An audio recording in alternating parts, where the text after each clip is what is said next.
가 올랐다, 물가 상승이라는 말도 쓰시고 또 어떤 분은 인플레이션 이런 얘기들을 쓰시는 경우가 있는데요. 뭐가 달라도 좀 다르겠죠. 달라요? 같은 네. 거 아니에요? 자, 그래서 이것에 대해서 정확하게 말씀해 주실 분을 제가 모셔왔습니다. 바로 슈카님이십니다. 아니 쌤! 아니 두 분 싸우셨던 건 아니죠? 전직 채권 펀드 매니저보다 더 잘하는 사람이 누가 있겠어요? 아유. 말씀해 주세요. 제발 틀려라, 제발 틀려라. 물가 상승이 지속적으로 오래 가면 우리가 그걸 이제 인플레이션 현상이라고 부르죠. 맞습니까? 정확한 말씀. 그러니까 어떤 계절적인 요인이나 어떤 일시적인 변동으로 인해서 일순간 잠시 물건의 가격이 오를 수는 있습니다. 그런데 그런 물가가 상승하는 기저가 상당 기간 지속됐을 때 그걸 바로 인플레이션이 일어나고 있다 이렇게 얘기를 하는 거죠. 네. 자, 그럼 최근 물가 상승의 추이가 어땠었는지 한번 하나하나 좀 말씀을 드려보도록 하겠습니다. 제 기억으로 2020년 초반으로 기억하는데요. 그때 운 좋게 한국은행 총재님하고 인터뷰를 할 기회가 있었었어요. 네. 와, 뭐냐면 목표 물가 상승률이라고 해서 한국은행은 항상 목표 물가 상승률 2%를 유지하면서 네. 국가가 정상적으로 발달하도록 도모해 보겠습니다라는 목표를 가지고 있는데 네. 최근에는 그 2%를 한 번도 달성한 적이 없다. 어떻게 되신 겁니까? 여쭤봤어요. 네. 그랬더니 그분께서 하시는 말씀이 산업 구조가 바뀌어가지고 웬만하면 물가 상승률 2%를 기대하기가 어려워졌다라고 얘기를 하셨어요. 여기 계신 분들 기저귀 전쟁이라고 들어보셨어요? 네. 뭔지 아시죠? 기적의 전쟁이? 기저귀 전쟁. 애기들 참. 네, 네. 그러니까 전쟁하는데 이상한 초심으로 돌아오셨군요. 네. 기적의 전쟁. 쉽게 얘기해서 A 홈쇼핑몰이나 아니면 이커머스에서 기저귀 가격을 50원 낮추면 경쟁사에서 그걸 보고 그럼 우리도 낮춰. 아니 우린 더 낮춰. 이런 경쟁이 막 일어나는 거예요. 그렇죠. 이 IT 혁명 때문에 가격이 좀처럼 안 올라간다는 거예요. 그래서 목표 물가 상승률 2%를 유지하기가 어렵다고 말씀하신 게 불과 코로나 직전이었는데 네. 지금 화면에서 보시는 것처럼 왜 이렇게 많이 올랐죠? 최근에는 2%를 상회하는 수준이 계속되고 있습니다. 지난 1월 국내 소비자 물가 지수는 전년과 비교해서 3.6% 올랐고요. 네. 그다음에 4개월 연속 3% 상승률을 기록했는데요. 이것은 10년 만에 가장 긴 인플레이션 상황이 유지되고 있는 것이다. 이렇게 보실 수가 있습니다. 자, 근데 우리나라 숫자는 양호한 거예요. 미국은 어느 정도냐면요. 미국은 훨씬 더 심합니다. 얼마냐면 7.5%가 발표됐어요. 1월에. 네. 자, 이것은 어느 정도 수준이냐면 40년 만에 최고 수준의 물가 지수를 기록한 것이고요. 6% 넘는 물가 상승률이 4개월 연속 이어지고 있는 이 상황이 미국에서는 좀처럼 최근에는 목격되지 않았던 현상이다. 이렇게 보시면 되겠습니다. 그다음에 유로존의 인플레이션도 5% 수준입니다. 네. 이거 역시도 1997년 이후 최고치를 기록한 것인데요. 그러다 보니까 지금 전 세계 중앙은행들이 인플레이션과 싸워야 되는 흔히 말해서 인플레이션 파이터 역할을 해야 된다라는 분위기가 전 세계에서 흐르고 있는 상황입니다. 다 올랐어. 쌤, 그 3%, 5%, 지금 많으면 7% 이런 수치들이 굉장히 심각한 건 거죠? 예, 이제 여기서부터 우리가 이제 좀 체감이 잘 안 되시는 분들이 많아요. 그래서 제가 이걸 어떻게 하면 좀 더 체감을 하실 수 있을까 싶어서 우리 인류 역사상 극심한 인플레이션으로 우리 인류가 정말 고생했다라고 기록들이 남아있는 그 구간들이 좀 있습니다. 인류 역사상? 예. 먼저 14세기 흑사병 돌았을 때를 꼽을 수 있어요. 와우. 네. 이 흑사병 돌았을 때 초반에는 오히려 물가가 떨어졌어요. 왜냐하면 사람들이 갑자기 대거 사망을 하다 보니까 물건을 만들어 놓은 게 갑자기 안 팔리겠죠. 살 사람이 없고. 그렇죠. 그런데 흑사병이 어느 정도 진행되고 났더니 이제 어떤 문제가 생겼냐면 새로 물건을 생산을 해야 되는데 생산할 사람들이 없어. 없어진 거죠. 그런데 여기서 한 가지 주목해야 될 게 있습니다. 생산할 사람들은 없어서 물건은 적게 만들어졌는데 예전에 발행된 화폐량은 어떻게 됐겠어요? 그대로 있잖아요. 그러니까 상대적으로 이 물건 하나하나의 가치가 엄청 높이 평가받겠죠. 그래서 극심한 인플레이션이 유발됐었어요.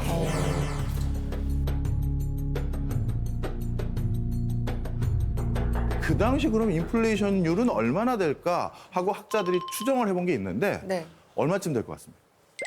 그 정도 되려면 상상 이상일 것 같은 100%, 120%. 두 배, 세 배 진짜. 자, 6%였어요. 6%였어요.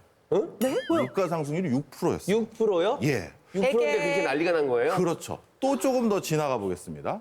16세기 이때가 바로 대항해 시대라고 해서 스페인이나 이런 유럽의 열강들이 해외에 여러 식민지를 건설하기 위해서 나갔었죠. 거기에서 금광을 발견하고 은광을 발견하니까 그 금은보화를 유럽에 가지고 왔습니다. 네. 대거. 그런데 그 당시에는 우리가 화폐로 사용하는 게 뭐였어요? 금화, 은화잖아요. 네. 근데 그 금화, 은화가 대규모 유럽으로 넘어오니 갑자기 화폐가 넘쳐나겠죠. 그럼 가치가 화폐가 떨어져. 넘쳐나니까 물건의 가치가 뛰는 거죠. 뛰어.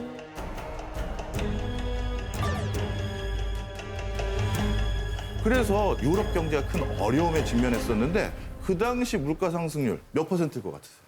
그래도 한 20, 30%는 되는 거 아닙니까? 아, 그거 너무 적은데요? 금이랑 은이니까 50%. 자, 6%였습니다. 아, 똑같네요. 아니 미국 어떻게 해요 지금? 그러니까요. 지금 그 얘기를 드리는 거예요. 미국이 7%가 넘었고 유럽도 5%가 넘었어요. 앞으로 더 올라갈 가능성도 많습니다. 그러니 야 이게 인플레이션율 때문에 고생했던 역사에 그 숫자들과 거의 맥을 같이 한다라고 보셔도 돼요. 근데 그런 거 치고는 그렇게 저거 하진 않네요. 뭔가 이렇게 막 난리 났다, 막 큰일 났다, 막 이런 정도. 자, 이렇게 아직까지 와닿지 않는 분들이 있어서 제가 이제 점점 이제 들어가는데요. 아마 기억들 하실 거예요. 오일 쇼크라고 해서 석유 파동이 일어났을 때를 기억하실 겁니다. 쌤, 저희 나이를 대체 몇 살로 생각? 우리 석천형님 굉장히 기억하실 것 같은데. 석유 파동이 한 번이 아니었어요. 오! 1차, 2차. 쫙쫙. 대체 몇 년생이세요? 왜 이러십니까? 자, 석유 파동 때인데요. 미국 경제도 그때 직격탄을 받았고 큰 충격에 휩싸였는데 특히 그 당시는 미국이 베트남전을 수행하고 있었을 때입니다.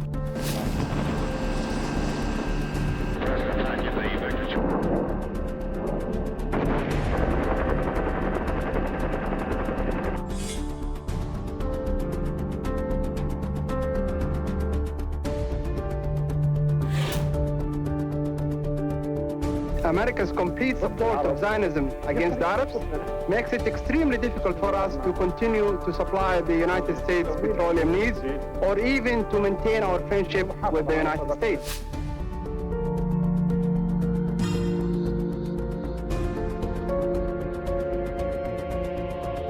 와, 잘 차를 그냥 미네요. 진짜로. 미국아.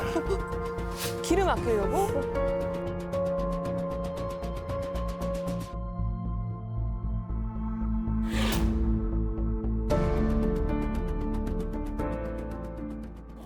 차를 그냥 차 미는 게 밀고 가는 낫겠다. 장면은 이건 굉장히 진짜 충격적이네요.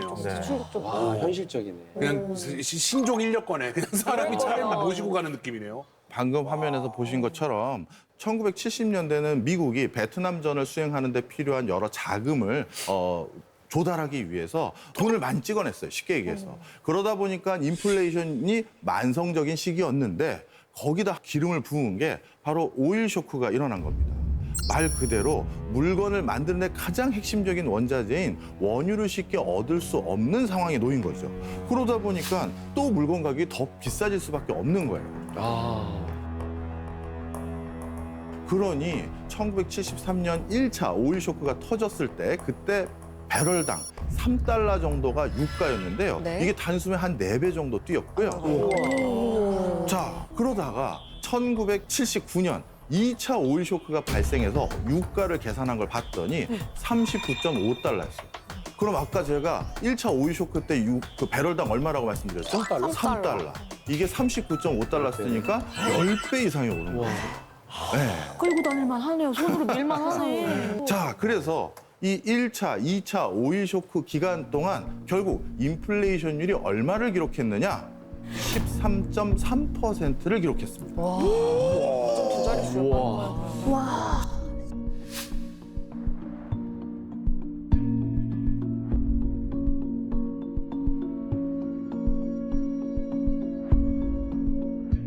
그리고 인플레이션 중에서 가장 극심한 인플레이션을 뭐라고 부르냐 하면 하이퍼 인플레이션이라고 부릅니다. 아이고. 뭐. 이 하이퍼 인플레이션은 한 달에 물가 상승률이 50% 이상인 걸 말해요. 네? 한 달에. 한 달에요? 망하는 나라에서나 보여주는 거 아니에요? 한 달에 50%면? 그런 세계가 있어요? 그런 하이퍼 인플레이션은 우리 인류 역사상 최근 20세기 들어서 가장 많이 유발됐어요. 어떤 게 있냐면 제가 간단히 퀴즈를 하나 가져왔습니다. 네. 다음 나라 중에서 가장 인플레이션율이 높아가지고 심각한 타격을 받은 나라는 어느 나라일까요? 아니 일단 보면 이제 일이 있었지, 뭔가 약간 힌트를 연구를 좀 보면서 드릴까요? 네. 네, 힌트를 드리면 헝가리가 공산화되는 그 과정에 있으면서 네. 헝가리 국내 정세가 정말 복잡 다단했던 시기였고요. 네. 그다음에 나이지리아 2007년 때는 바로 전쟁 맞습니다. 그리고 형님 잘하시네요. 그 1923년 독일은 1차 세계대전 끝나고 나서 패망했어요. 맞습니다. 자, 형 그런데 몇 년생이세요? 올리버입니다. 제가 예전에 그 수능을 풀 때 그 정답은 긴 거 아니면 짧은 거라고 배웠습니다. 네, 그래서 정답은 독일 1차 세계대전이 아닐까. 짧은 걸로 가겠습니다. 저는 2007년. 왜냐면 쌤이 요 근래에 더 많이 일어났다 그랬잖아요. 그러니까 더 최근 거, 2007년 은근 잘 나이지리아. 맞추시거든요. 네, 은근 잘 맞추시는데 정답은 정답은 일단 있습니다. 두 분 다 틀렸습니다. 아, 헝가리인가 봐. 1번? 자, 제가 하나씩 설명을 좀 드려볼게요. 먼저 1923년은 1차 세계대전에서 독일이 패망한 이후 전쟁 배상금을 물어줘야 되는 상황에서 돈을 많이 찍을 수밖에 없었었죠. 그래서 그때 어떤 에피소드가 있었냐면요. 전 세계 단일 화폐로 최고 고액권 이 기록을 독일이 가지고 있는데 이 1923년에 찍었던 마르크 화폐 한 지폐가 있는데 단위가 100조 마르크예요. 한 장이요? 네, 한 장? 당시 마르크입니다. 100조. 네. 13년, 100년 전에. 대단하다. 100조 마르크. 자, 그 당시 빵 한 조각이 얼마냐면 4,280억 마르크고요. 개그네, 개그야. 그다음에 신문, 우표가 각각 2천억 마르크, 그리고 1,000억 마르크를 하고요. 우와. 이 기간 동안 언제냐면 1910년부터 1923년까지 독일의 물가 상승률이 얼마냐? 1조 4,300억% 물가 상승률이 올랐어요. 1조? 그런 퍼센트가 있어요? 퍼센트는 100%가 퍼센트가 아니고. 그러다 보니까 독일에서 유행하는 게 뭐냐 하면 네? 맥주를 주문할 때 2잔씩 주문해. 왜? 한 잔 사이에 먹고 오를까 봐? 그 사이에 오르거든요. 그 사이에, 시키는 사이에. 김상 씨가 예. 그러니까 내가 한 잔 다 마시고 그 다음 잔 주문하면 그 사이에 오르니 차라리 처음부터 2잔을 주문하자. 혼자 먹는 게 낫네요. 와, 그 정도 차이가 난다고요? 근데 이게 1등이 아니라는 얘기잖아. 1등이 아니라고요? 와. 자, 1946년 헝가리. 이 물가 상승률을 제가 설명드리려면요. 수의 단위를 우리가 한번 다시 학습을 해야 돼요. 수의 단위 네. 자, 배운 적 다음에 있죠. 뭐죠? 조, 조. 그 다음에 겸. 그 다음에 해. 그렇게 쭉 가다가 보면 뭐가 나오냐면 양이 나와요. 양이라는 수의 단위가 있어요. 양. 1양이 100조 곱하기 100조예요. 공이 몇 개예요? 여기 자막으로 공이 몇 나갑니다. 개입니까? 공이. 자막에 다 넣을 수 있나요? 공 집어넣을 수 있습니까? 예, 해본 그러면 적이 없는. 그 1946년 헝가리에 양이 나왔습니까? 양이 나왔어요. 양이요? 정확히 말씀드리면 물가 상승률이 1946년에 40% 올랐어요. 아예 그냥 뭐 못 사는 거예요. 돈은 필요가 없다는 얘기인 거네요, 그러면. 물건을 사고 파는 게 그 정도면은 불가능한 거 아닌가요? 그냥 맞습니다. 물물 교환해야 될 거고. 정말 적응력이 빠르신데요. 물물 교환. 네, 이거는 화폐를 가지고 사고 팔 수가 없으니 차라리 하신 말씀이 맞는 거죠. 자, 나이지리아 2007년도가 2등인데요. 이때는 월 평균 인플레이션율이 네. 796억 %였어요. 별로 안 올랐네요. 그래도 네, 그 정도. 별로. 이제 안 올라. 자, 하루로 평균을 계산해 보면 98%였어요. 98%? 그러니까 거의 두 배? 2배씩 오르는 거죠. 자고 일어나면 2배가 되는 거네. 와. 그런데 이런 국가들이 이제 소매치기들이 있을 수 있잖아요. 네. 소매치기가 딱 지갑을 훔치죠. 그럼 어떻게 된다? 돈은 버리고 지갑만 가져가요. 그럴 만도 하네요. 예. 가치가 없으니까. 자, 무겁게 그 안에 이게 있어? 그럼 은행 강도들이 현금 수송 차량을 텁니다. 네. 털 때 어떻게 하느냐? 현금은 두고 타이어만 가져가. 그런데 인플레이션의 제일 중요한 나쁜 점은 저축률이 떨어집니다. 그 생각을 해보세요. 5년, 6년, 7년 동안 내가 한 푼, 두 푼 먹을 거 안 먹고 입을 거 안 입고 모아놨어요. 근데 갑자기 하이퍼 인플레이션으로 몇천 % 딱 올라갔다? 그럼 내가 그동안 모은 돈이 뭐가 돼? 종이 조각. 종이가 되는 거예요. 그러다 보니까 한 푼, 두 푼 아끼고 모으고 저축 많이 해서 내 노후를 대비해야지라는 이 생각을 안 하게 돼요. 그렇지. 그러니까 국가의 지속적인 성장을 할 수 있는 자금원도 없어지다 보니 국가도 저성장 기조로 돌아가는 경우가 많아요.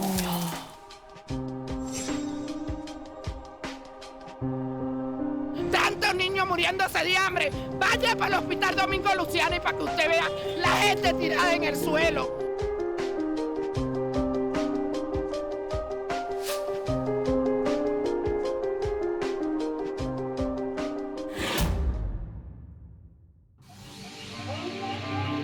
앞서 열거했던 하이퍼 인플레이션의 사태와 지금 인플레이션과는 당연히 차이는 있습니다. 하지만 이 인플레이션을 크게 걱정해야 될 시기가 지금이다라고 얘기할 수 있는 이유가 있는데요. 네. 먼저 첫 번째는 만성적인 재정 적자예요. 코로나19 터지고 나서 많은 국가들의 금고, 잔고가 어떻게 됐겠어요? 없어졌죠. 없어졌죠. 방역하는데 돈 써.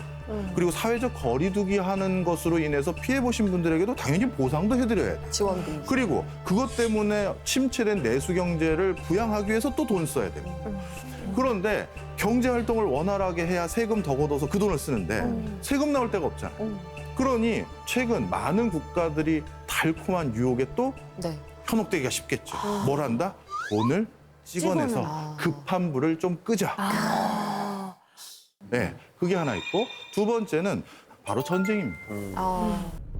침공 첫날에만 최소 130명 넘게 숨지고 대전 이후 2천여 명이 숨졌다고. 우크라이나는 현재 국민 전체가 필사적으로 방어에 나서고 있습니다. 자, 전쟁이 생깁니다. 그러면 제일 먼저 우리가 전쟁에 대비하기 위해서 뭐 해야 돼요? 총, 무기. 무기, 그거는 진짜 나가실 생각이구나, 무기 들고. 나라가 위험하면 언제든지 나가야죠. 자, 원래 뭐가 일어났냐면 사재기가 일어났어요. 옛날에도 그랬죠. 예, 물 사놔야 되고 기본적인 사놔야 되고. 그렇죠. 그럼 갑자기 물건을 사겠다는 사람들이 많아지면 물건의 가격은 오르죠. 그런데 전쟁통에는 물건을 생산하는 공장이 제대로 가동되나요? 안 되잖아요. 공급도 안 돼. 그러니 전쟁이라는 것은 수요는 늘어나는데 공급도 안 되고 거기다가 그 전쟁을 수행하는 국가는 또 돈이 필요하니 돈을 또 찍어내고. 바로 이런 것들은 당연히 인플레이션이 유발될 가능성이 많고 그 국가와 교역을 하는 다른 국가들마저도 인플레이션율이 상승될 우려가 많아지는 것이죠. 유가에도 영향을 많이 미치지 않나요? 맞아요. 사실 전쟁할 때 기름이 있어야 군사 장비를 움직이잖아요.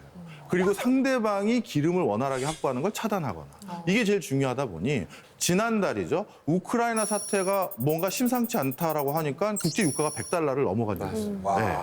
이 모든 불확실성이 높아지면 물가는 요동친다라는 거죠. 큰일이네 이거. 상황이 진짜 안 좋은 것 같은데 그러면 물가를 잡을 방법이 없는 겁니까? 그래서 세계 중앙은행들이 지금 이 인플레이션을 잡는데 모두 의기투합을 했다 해도 과언이 아닌데요. 특히 미국의 연준 같은 경우 세계 시장을 좌지우지하는 미국의 연준은 물가를 잡기 위해 어떤 노력을 하고 있는지 영상 잠깐 보고 또 말씀 나누시죠.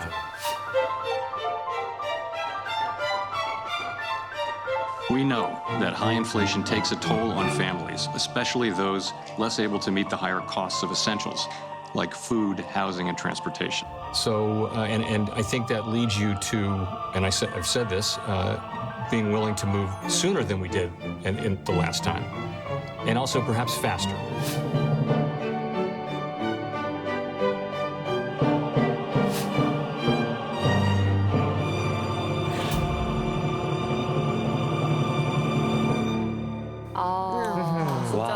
아, 연준 자체를 하는 건데 연준 해가지고 그냥 대충 그런 뜻인가 보다 했는데 이게 연방 준비? 연금 준비? 아, 이게 연방준비제도라는 이름인데 사실 이게 왜 무슨 제도라고 불리는지 사실 많이 궁금해 하시거든요. 이런 걸 또 답변해주기 위해서 우리 슈카님이 계십니다. 맞네. 오늘 열일하시는데요? 불리한 거 지금 다 아니 넘기시는 것 쌤은 같아요. 그 너무 쉽게 시작하시고 연준 연애가 준 게 아니고. 네. 연방 미국은 그 주별로 중앙은행들이 다 있습니다. 믿기지 않게도 그 거기 있는 이제 중앙은행들의 중앙은행장들이 모여서 의사 결정을 하죠. 그래서 이제 그 모여서 의사 결정을 하는 걸 이제 보통 우리가 연방준비위원회, 연방준비제도 뭐 이런 표현을 쓰고. 미국이라는 나라는 아까 슈카님이 말씀하신 것처럼 여러 주가 연합한 유나이티드거든요. 그러다 보니까 갑자기 어떤 일이 터졌냐면 주마다 달러의 가치가 다른 거예요. 그러다 보니 달러 가치가 낮은 주에서 달러를 가져다가 비싼 주에다가 가서 가면 더 인정을 받는 게 돼버리는 거예요. 그러다 보니까 금융제도가 여러 가지 발달이 안 되는 거죠. 그래서 미국에서도 중앙은행이라는 게 있어서 이걸 다 통제하는 게 좋겠다라고 생각을 했는데 그런데 많은 주에 있는 중앙은행 장들 그 사람들이 이게 우리한테 이래라 저래라 하는 거 아니야? 걱정을 하다 보니 어떻게 했느냐? 크리스마스 이브에 전격적으로 연방준비제도라는 것을 만들겠다라고 의회에 올려서 통과시켜요. 왜 크리스마스 이브일까요? 기분 좋으니까? 사람들이 다 크리스마스에 취해가지고 신경 안 쓸 때 쉽게 해서 날치기를 한 거예요. 그리고 이름에 연방에 뭔가 위기를 준비하기 위한 그런 위원회야라고 이름을 살짝 희석해서 그래서 최대한 중앙은행 냄새를 안 나게 하려고 이름을 그렇게 지은 중앙은행이네 결국. 자, 그러면 어쨌든 연준이 뭔가 조치를 취할 때마다 우리가 좀 긴장을 하게 되잖아요. 어떤 방법으로 물가를 잡겠다는 건가요? 네, 사실 지금까지 중앙은행들이 물가를 잡기 위해서 발명해낸 모든 방법을 다 동원하겠다라고 연준 의장이 발표를 했어요. 제롬 파월 연준 의장은 물가 상승률은 연준의 목표치인 2%를 너무 많이 넘어서고 있다며 연준의 보유 자산을 매각해 시중에 풀린 돈을 회수하는 이른바 양적 긴축도 금리 인상에 이어 시작될 수 있다고도 했습니다. 그 모든 방법을 크게 세 가지로 구분할 수가 있습니다. 먼저 첫 번째는 테이퍼링인데 이 테이퍼링은 제가 지난번 나왔을 때 아주 길게 얘기를 해드렸죠. 그 주제로 말씀해 주셨죠. 자, 민상 씨, 말씀해 주세요. 말씀해 주세요. 그래요, 민상 씨. 지난번에 들었죠. 우리 다 같이 들었기 때문에 다 기억하고 있죠. 네네. 테이퍼링. 테이퍼링. 예, 아유, 막 테이퍼링 하는 거죠. 죄송합니다. 혹시 강유미 씨 기억하세요? 저는 근데 모르는 캐릭터를 맡았기 때문에 캐릭터 붕괴는 저는 피해야 된다고 봅니다. 맞아요, 임 선배. 코미디언도 살기 힘들어요. 절대 사소할 거고요. 알겠습니다. 제가 간단히 리뷰를 해드리면 테이퍼링의 단어 뜻은 점점 줄어들다, 좁아지다 이런 뜻이라고 말씀드렸죠. 그랬죠. 네. 자, 그래서 지난번에 말씀드릴 때 물가가 심상치 않고 그리고 이제 경기의 긴축을 대비하기 위해서 연준이 시장에 돈을 공급하는 양을 마치 수도꼭지를 천천히 잠그는 것처럼 돈의 공급량을 줄인다라고 말씀을 드렸어요. 자, 그거보다 더 중앙은행이 가지고 있는 아주 막강한 무기가 있죠. 금리를 올리는 겁니다. 네. 우리가 물건을 빌려 쓰거나 누군가에게 서비스를 받고 나선 그 대가를 지불하죠. 그 대가를 돈으로 지불합니다. 그런데 돈도 빌려 쓰면 대가로 뭘 지불하죠? 이자. 그래서 금리라는 건, 즉 이자라는 건 돈의 가격이에요. 그래서 그 금리를 올린다는 건 돈의 가치, 돈의 가격을 높이 쳐준다는 거죠. 돈의 가치를 올린다는 건 상대적으로 물건의 가치는 떨어지는 거죠. 그래서 금리를 올린다는 건 가장 직접적으로 물가를 누를 수 있는 요인이 됩니다. 자, 그래서 이 금리를 올려야 되는데 금리를 올려서 물가를 잡으려면 경제 이론상 어떻게 돼야 되냐면 물가 상승률보다 금리가 더 높아야 돼요. 그러면 미국의 아까 물가 상승률 얼마라고 했죠? 7%. 그럼 금리가 어떻게 돼야 된다? 8%가 넘어야 돼요. 그렇죠. 7% 이상이 돼야 돼요. 그게 원래 이론상 물가를 잡을 수 있는 거예요. 그러면 유민상 씨 너무 행복하시겠네요. 왜? 다 예금으로 다 모든 재산을 갖고 계시고. 제일 승자. 유민상 씨. 그런 날이 옵니까? 자, 그런데 생각해 보세요. 갑자기 일순간 금리를 그렇게 급증해버리면 지금 빚내서 뭐 소상공인 운영하시는 가게 어르신들 아니면 뭐 급한 불 꺼야 되는 많은 분들의 이자 부담이 너무 급증하잖아요. 그러다 보니까 이렇게 단기간에 금리를 크게 조정한다는 건 사실 경제에 오히려 큰 위해가 되는 거예요. 근데 항상 뉴스를 보다 보면 무슨 한국은행에서 아니면 연준에서 0.25%를 올린다. 0.5% 오른다. 이러는데 그게 0.25? 그게 이렇게 큰 돈이야 이렇게 생각하는데 0.25가 1, 2, 3 이렇게 넘어가면 난리가 나더라고요. 이거 와닿게 설명 좀 그게 해주세요. 뭐예요, 그게 금리 인상? 네. 그래서 금리에 대해서 좀 설명을 드릴게요. 예를 들어서 중앙은행에서 금리를 0.25% 올렸다라고 하면 그건 중앙은행이 은행과 거래하는 그런 기준금리를 올린 건데요. 근데 중앙은행이 0.25% 올리면 우리가 적용받는 금리의 인상폭은 그거보다 훨씬 더 크게 움직일 때가 많아요. 일단 그걸 하나 기억하셔야 되고 그다음에 두 번째는 우리가 이 퍼센트에 대한 잘못된 착시 현상이 있어요. 네. 좀 설명을 드릴게요. 내가 어디 은행에 대출을 받았는데 5%였다고 하는데 은행에 갔더니 5% 대출이 최근 기준금리가 올라서 이제 6% 내셔야 돼요라고 하면 에게 1% 더 내면 되네. 우리 이렇게 생각하는 거잖아요. 근데 그게 아니라는 거예요. 자, 이거 꼭 기억하셔야 됩니다. 네. 금리가 5%에서 6% 올라간 것은 1% 오른 게 아니라 1%포인트 오른 거예요. 자, 퍼센트로 따져볼게요. 유민상 씨. 예. 초코파이 가격이 500원이었는데 예. 600원이 됐어요. 예. 가격 몇 퍼센트 올랐어요? 100원 올랐어요. 몇 퍼센트 오른 거지? 10%. 오히려. 죄송합니다. 어려운 질문 드려요. 세상에 수학은 수포자입니다. 형님 도와주십시오. 초코파이가 500원에서 600원이 됐어요. 이 500원에서 100원은 몇 퍼센트 차지하고 있어요?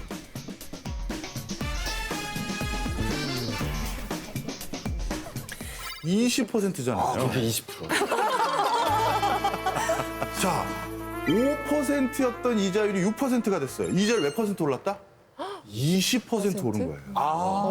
와. 그리고 그거를 우리는 5%에서 6%로 오른 걸 1%포인트 올랐다고 해야 되는 거고 퍼센트로 표현할 때는 20% 오른 거예요. 이해하셨죠? 그럼 은행에서 대출 이자도 예를 들어서 3%였는데 4%로 매긴다. 그러면 그거는 거의 30% 가까이 와. 그럼 만약에 100만 원씩 이자로 내고 있었다. 그러면 갑자기 막 120만 원을 내야 되는 거죠. 그런 셈이 되는 거죠.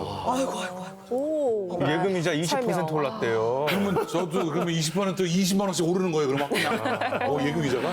와. 근데 쌤 지금 사실 이제 돌아오는 다음 주에 지금 연준 FOMC 회의라고 하잖아요. 금리 결정하는 회의가 지금 예정돼 있는데 이게 지금 정말 관심인 것 같아요. 여기서 지금 얼마나 올리느냐 얘기가 굉장히 분분한데.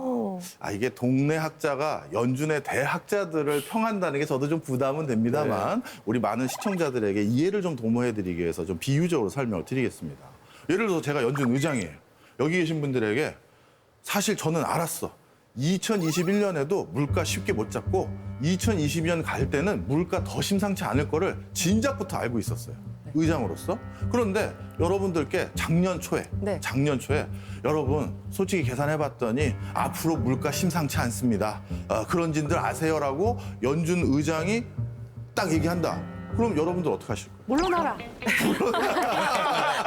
물러나라. 이게 나라냐? 믿을 수 없다. 실제 어떻게 되느냐? 연준 의장이 그렇게 얘기를 하면 야, 물가 이제 뛰나 보다 해서 사재기 하기 시작해요. 기업들도 재고, 자재 미리 사놓고요. 그렇겠다. 그럼 물가가 실제 어떻게 돼요? 진짜 올라. 진짜 오르고 더 빨리 오르고 더 많이 오르죠. 바로 그래서 물가를 안정시키기 위해서 작년에 어떻게 했다? 일부러 물가는 일시적인 겁니다, 여러분. 절대 안 오르니까 미리 걱정하고 대비하지 마시고 그냥 편안하게 있으세요라고 얘기했었을 수도 있어요. 제롬 파월 미국 연방준비제도 의장은 최근 지속되고 있는 높은 물가 상승률은 연준의 목표치인 2% 수준으로 떨어질 것이라고 예상했습니다. Inflation is being temporarily boosted by base effects as the sharp pandemic-related price increases from last spring drop out of the 12-month calculation. 거짓말쟁이. 자, 그러다가 이제는 아무도 물가 일시적이라고 하면 안 믿을 수준까지 됐잖아요. 네. 그러니 이제 연준의 높은 사람 의장의 발언이 달라졌어요. 어떻게 달라졌냐? 이제는 어떻게든 우리 연준이 물가를 잡기 위해서 무슨 짓을 짓든 다 할 생각이에요. 지난달 열린 연준의 통화정책회의록에서도 인플레이션이 지속된다면 현재 예상보다 더 빠른 속도로 금리를 올리는 게 적절하다라고 연준은 밝혔습니다. 앞으로 하반기 근처쯤 돼서는 연준 회의할 때마다 우린 금리 올릴지도 몰라. 맞아요. 네, 이런 표현을 한다든가. 올해 막 7번 올린다고 하는 네. 얘기도 있었죠. 근데 그렇게 얘기를 해야 야 연준이 물가를 진짜 잡으려고 작심한 것 같아. 그러니 물가는 안 오를 가능성도 있을 것 같아. 그러니 우리 미리 사재기 또는 대비해두지 말자. 이렇게 유도를 하면서 물가가 급등할 거를 막을 수도 있겠죠. 그래서 이번 3월 회의 어떤 결과가 예상되십니까? 지금 전 세계적으로 물가 상승의 기조가 더 높아질 가능성이 더 생기고 있죠. 이제 우크라이나 전쟁. 네. 그러다 보니까 이번에도 사실 강도 높은 수준의 저 3가지 방편 중에서 무엇인가는 들어가 있을 가능성이 많습니다.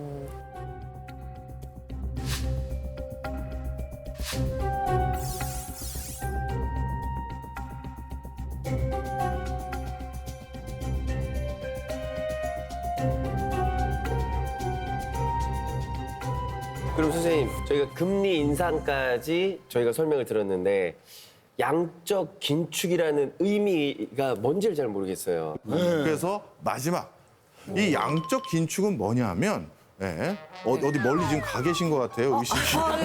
그 정리가 안 돼가지고. 자, 마지막. 이 양적 긴축은 뭐냐? 원래 회사를 운영하는 사람들은 통상적으로 어떻게 하냐면요. 뭔가 내가 대출을 받았어요. 네. 대출을 받고 만기가 됐죠. 그럼 은행에 가서 그때 대출 받은 거 만기 또 연장해서 연장. 그렇죠. 또 연장해서 저 또 쓸게요. 이게 통상적이거든요. 네. 우리 석천이 형님은 사업 많이 하셔서 아시죠? 사인을 아주 철마다 사인하러 다녀요. 연장하는 것 때문에. 맞아요. 대출이 너무 많은데 이걸 연장을 해주시더라고요. 그러니까 이자만 잘 내고 있으면. 근데 이제는 그게 힘든 거죠. 맞아요. 양적 긴축은 갑자기 은행에서 이제는 대출 안 해줍니다 하고 얘기를 하는 거예요. 갚으세요? 네. 자, 그래서 바로 이렇게 돈을 계속 융통할 수 있는 기회들을 줄여가는 거죠. 그러면 아까 그거 수도꼭지를 조금 줄이는 게 테이퍼링이라고 하셨잖아요. 그럼 양적 긴축은 물을 바깥으로 다시 가지고 오는 맞습니다. 건가요? 그래서 또 어느 것까지 하냐면 예를 들어서 제가 중앙은행이에요. 회사채도 있고 국채도 있는데 이걸 여기 계신 시장에 계신 분에게 제가 팔아요. 네. 팔면 제가 판 대가로 뭘 받죠? 돈을 받잖아요. 네. 그럼 시중에 있었던 돈이 어디로 오는 겁니까? 중앙은행으로 오는 거죠. 그래서 바로 이제 돈을 조금씩 풀던 걸 적게 푸는 게 아니라 시중에 있는 돈을 내가 다시 가지고 오는 거. 이게 양적 긴축이에요. 수도꼭지 잠그고 가지고 오고 금리도 올리고 와, 세네. 네, 이걸 다 해보겠다라는 엄포들을 막 하고 있는 상황이죠. 어쨌든 그 지금 이거 뭐 금리랑 인플레이션 이거 양적 긴축 그거 제일 센 거 하면은 확실히 물가는 잡히는 거 아닙니까? 부작용이 있고 그런 거 아닌가 혹시? 물가가 잡힐지 안 잡힐지 잘 모르겠어요. 그걸 이렇게 고공행진의 물가 상승률을 보이는 것들이 최근 연준도 그렇고 많은 네. 국가가 거의 이례적인 일이었기 때문에 과연 어떠한 형태로 우리가 반응을 해야 물가가 잡힐지는 아직까지 뾰족한 수가 보이는 것 같아 보이진 않습니다. 사실 이번에 지금 우크라이나 그 침공 사태도 그렇고 뭔가 에너지나 이런 뭔가 전기나 이런 부분들도 사실 위기가 오면 이거 정말 크게 오잖아요. 이런 준비도 되고 있나요? 아, 예. 또 중요한 말씀 하셨어요. 이 에너지 자체도 그렇지만 오늘 주제인 또 물가와 이 에너지와도 관련이 커요. 물건을 만들 때 물건의 가격을 올리든지 낮추는지의 가장 중요한 원가. 대부분 뭔지 아세요, 요즘은? 인건비가 아니라 전기료입니다. 아, 전기. 네. 과거에는 사람이 공장에서 물건을 만들었지만 지금은 사람이 아니라 기계가 만들잖아요. 그러다 보니까 전기료라는 건 전반적인 물가 상승의 가장 중요한 원인일 수도 있어요. 그런데 코로나 터지고 전 세계적으로 지금 어떤 흐름이 있냐면 신재생 에너지에 대한 붐이 있습니다.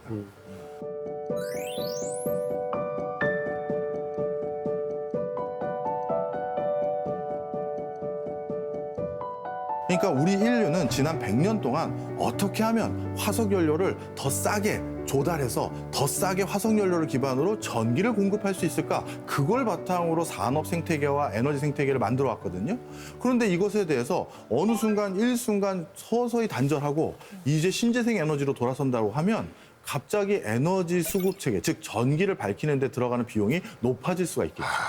그래서 작년에 유럽의 국가들마다 차이가 있습니다만 뭐 스페인이라든가 프랑스라든가 이런 국가들이 전기료가 도매 전기료가 30% 이상 급증했고요. 영국 같은 경우는 100% 이상 올랐던 적이 있습니다. 자, 그렇다면 이런 전기료 인상에 대한 압박은 우리나라도 당연히 예외가 아닐 것입니다. 이 부분에 대한 대비도 같이 해야겠죠. 선생님, 투자하는 사람 입장에서 2022년 인플레이션 시대에 어떤 거에 좀 관심을 가져야 될지. 부동산이냐, 주식이냐, 현금이냐, 암호화폐냐, 네. 뭐가 있을까입니까? 모르죠. 뭔진 모릅니다. 아, 의문응답이었습니다.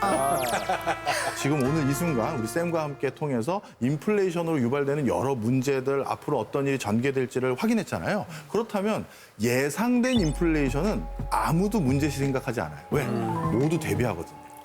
그런데 예상치 못한 인플레이션을 모두 다 걱정하는 거예요. 그런데 오늘 이 학습을 통해서 이제 예상치 못한 인플레이션의 비중이 많은 분들에게 최대한 줄어들어서 아마 좀 경제 활동하는 데 도움이 되셨으면 하는 바람입니다. 사실 쌤을 지난해 말에 모셨을 때와 지금 분위기가 완전히 달라졌거든요. 지금 전 세계에 들이운 이런 불안전성, 불확실성들 하루빨리 조금 안정을 찾았으면 하는 그런 바람이 듭니다. 박정호 쌤과 함께했습니다. 큰 박수 보내주세요. 감사합니다.